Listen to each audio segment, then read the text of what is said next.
Dans ce chapitre, nous allons voir de plus près la syntaxe de base du langage de mise en forme HTML.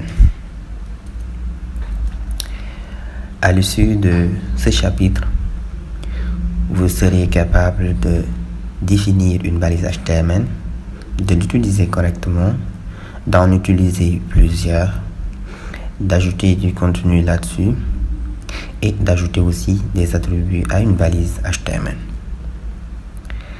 La dernière fois, on l'avait défini. Aujourd'hui, on va essayer de détailler beaucoup plus. Une balise HTML est un élément de base du système de codage HTML, utilisé en grande partie pour la création d'une page web. Les balises HTML permettent de hiérarchiser et de structurer le contenu d'une page web grâce à une mise en forme particulière. Alors, syntaxe d'une balise HTML. Il faut savoir qu'il y a deux types de balises HTML. Une balise paire qui a deux éléments et à l'intérieur il y a le contenu, et une balise impaire qui n'a pas de contenu, elle, et qui par contre a des attributs de même que les balises paires. Je rappelle que les attributs ne sont pas obligatoires. Alors, pour voir un exemple de balise paire, on peut voir l'exemple d'une balise P. J'efface le bonjour le monde. Balise P qui signifie paragraphe. Alors là, je génère un code par défaut comme ça, avec Lorem Ipsum. Alors, ou bien, voilà, pour faire simple, je vais faire bonjour le monde et dupliquer. Bonjour le monde. Comme ça, je fais espace et je duplique ça. Voilà. C'est ce qu'on appelle une balise paire. Il y a un début, il y a une fin et le contenu. C'est ce qu'on appelle une balise paire. Il y a un début et il y a une fin. Et à l'intérieur, il y a le contenu, le texte. Alors, si on réfléchit ici, vous allez voir qu'il y a une mise en forme particulière qui est appliquée à cette balise. Si on élimine ces balises comme ça, on enregistre seulement le texte. Regardez, il n'y avait pas assez d'espace. Il n'y a pas assez d'espace pour le moment, comme ça. C'est un peu plus proche à gauche et en haut aussi. Mais dès l'instant qu'on rajoute les balises et qu'on met le texte à l'intérieur, on enregistre à nouveau. C'est comme si on dit au navigateur que ce texte-là est différent du texte qui va suivre. Regardez, il y a beaucoup plus d'espace entre le haut, etc. Il y a certaines propriétés qui se sont appliquées par rapport à cette balise. Bon, c'était juste l'exemple pour montrer un exemple de balise paire. Et vous voyez clairement que cette balise n'a pas d'attribut pour le moment. On va en voir par la suite. Ça aussi, l'autre type de balise, c'est une balise impaire. Un exemple, on va donner l'exemple de BR. On va écrire ici BR, comme ça. BR, bon, on peut mettre le slash, c'est optionnel pour cette version de HTML. Alors si on met le slash, regardez très bien, on met le BR ici. Et ce qui va se passer ici, vous allez voir, on rafraîchit, regardez, le texte qui était là s'est mis automatiquement à la ligne. On va essayer de marquer ça. On dit avant BR et après BR. Alors, on enregistre à nouveau. On revient ici, regardez, avant BR, on était là. Et après BR, on est là. Ça veut dire que BR nous a permis de renvoyer le texte à la ligne. C'est un exemple de balise paire. Et si on efface le slash comme ça, regardez, c'est le même résultat. Du coup, ce slash n'est pas obligatoire pour cette version d'HTML5. Raison pour laquelle on a écrit les deux versions qui existent, les deux façons d'écriture qui existent, quoi. En résumé, il y a deux types de balises, une balise paire et une balise impaire. Une balise paire on peut insérer du contenu à l'intérieur, alors qu'une balise impaire, non. Mais les deux peuvent avoir des attributs. À chaque fois, la syntaxe, c'est attribut égale valeur, attribut égale valeur, attribut égale valeur. On va avoir d'autres attributs sur les balises qu'on va avoir, Inch'Allah. Maintenant, comment assembler plusieurs balises? Il faut savoir qu'il y a des normes à respecter.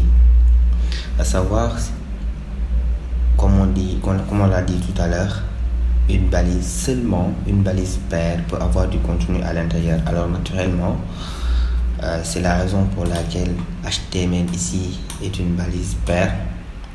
Alors doctype est là.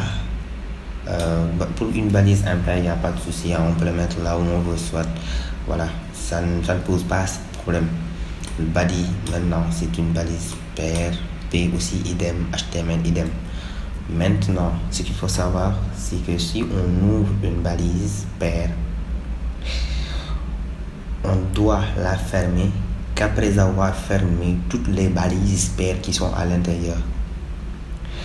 Nous avons notre balise paire 1, balise paire 1. Balise paire 1 doit se fermer ici. Nous avons notre balise paire 2. Balise paire 2, après son contenu, doit se fermer là aussi. Mais balise paire 2 ne doit pas se fermer ne doit pas se fermer ailleurs, quoi. Comme je l'ai dit tout à l'heure, je répète, quand on ouvre une balise paire, on doit la fermer qu'après avoir fermé toutes les balises paires qui sont à l'intérieur. Par exemple, balise paire 2 et balise paire 3 sont à l'intérieur de balise paire 1. Maintenant, on ne doit pas fermer balise paire 1 sans pour autant fermer balise paire 3 et balise paire 2. Alors pour une balise impaire, c'est assez simple, on l'insère juste quelque part, ça peut être un contenu, quoi. Voilà. L'exemple, il faut aussi faire attention à ces genres d'imbrication. Il faut éviter de fermer une balise comme ça avant de fermer une balise qui est en son sein. C'est ce que je venais de dire tout à l'heure. Alors là, on essaie d'utiliser plusieurs balises, à savoir la balise H1 qui n'est rien d'autre que le titre qui est là, la balise B qui représente un paragraphe avec du contenu à l'intérieur et une autre balise en son sein, à savoir une balise strong qui essaie un peu de mettre en gras le texte. Alors on essaie de voir ça de plus près. Alors je vais essayer, j'avais gardé le texte quelque part. Ok, le texte est là. Alt Shift F pour indenter un peu le texte pour que ça soit beaucoup plus lisible. Alors là, vous voyez, on a une balise H1 ouverte ici et fermée là, et le contenu à l'intérieur.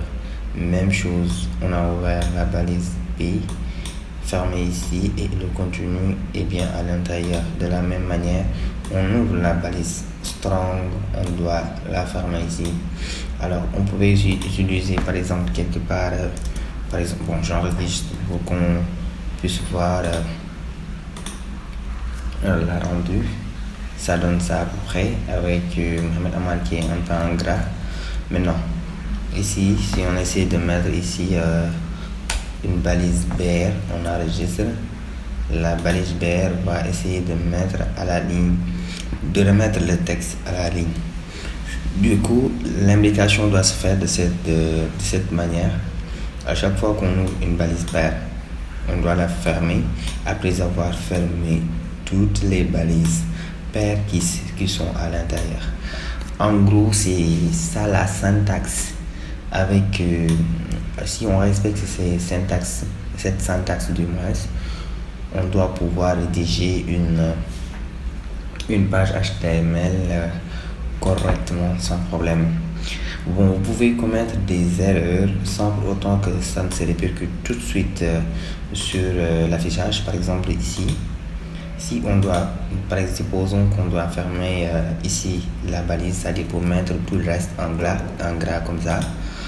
Pour mettre tout le reste en gras comme ça, si vous vous trompez par exemple pour mettre le strong après le P, ça peut ne pas avoir d'influence ici sur l'affichage.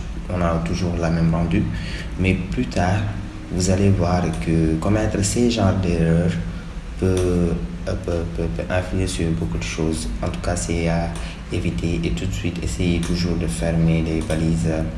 Chaque balise a un paire. Voilà, chaque balise paire du moins. Pour les balises impaires, il n'y a pas de souci. On peut les mettre là où on sent l'utilisation, le besoin d'utilisation. Voilà, c'est tout.